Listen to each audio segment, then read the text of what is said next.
Hello and welcome to our thought for the day on Tuesday the 18th of April.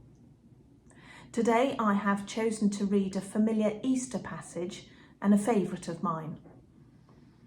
I am reading from the New International Version of the Bible.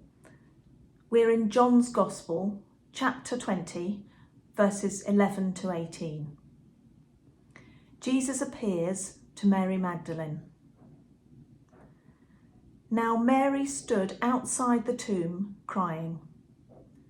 As she wept, she bent over to look into the tomb and saw two angels in white, seated where Jesus' body had been, one at the head and the other at the foot. They asked her, "Woman, why are you crying?" "They have taken my Lord away," she said, "and I don't know where they have put him." At this, she turned around and saw Jesus standing there, but she did not realize that it was Jesus. He asked her, "Woman, why are you crying? Who is it you are looking for?" Thinking he was the gardener, she said, "Sir, if you have carried him away, tell me where you have put him, and I will get him." Jesus said to her, "Mary." She turned towards him and cried out in Aramaic, "Rabboni," which means teacher. Jesus said, "Do not hold on to me, for I have not yet ascended to the Father. Go instead to my brothers and tell them, I am ascending to my Father and your Father, to my God and your God." Mary Magdalene went to the disciples with the news, "I have seen the Lord," and she told them that he had said these things to her. I always find this passage immediately begs several questions. Firstly, why appear first to a woman? Matt explained to us on Easter Day that in those days a woman's word was worth only half of that of a man.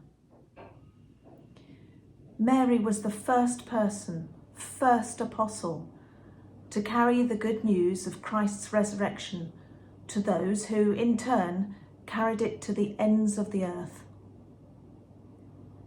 The first of many great female apostles throughout history. Perhaps we can think and pray for a female leader that we know today. Secondly, why did she not recognise him at first? Perhaps simply not what she was expecting, blinded by her own assumptions.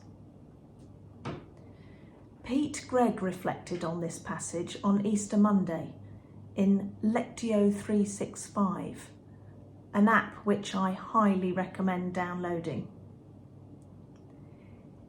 He said, "This is astonishingly beautiful, that the very first person on earth to see Jesus after his resurrection does so through eyes blurred by tears."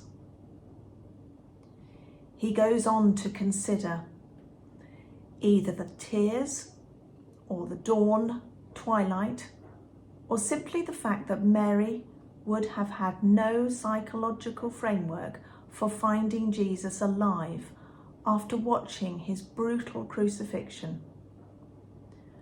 But when she first sees Jesus, she mistakes him for the gardener. Pete tells us that the author, Francis Spurford, captures what Jesus might have said on that first resurrection morning.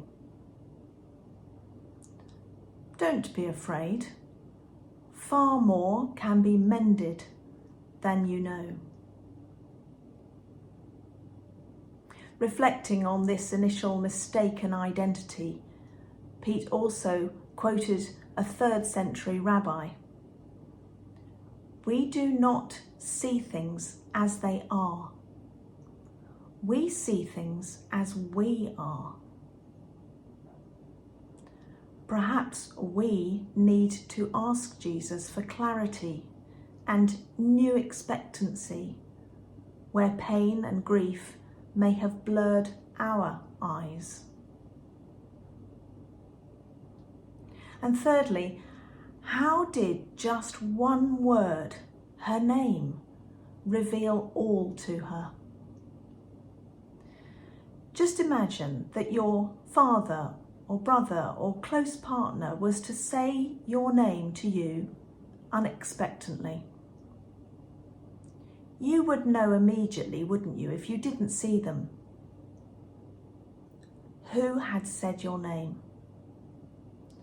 Your emotions would tumble with the implications of that relationship, wouldn't it?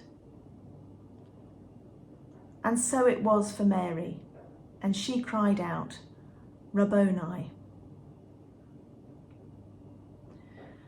Pete finally reflected that Jesus wraps himself in our ordinariness. So my prayer today is that you can involve him in the ordinary joys and trials and even griefs of your day today, and watch his blessings unfold for you. God bless you today.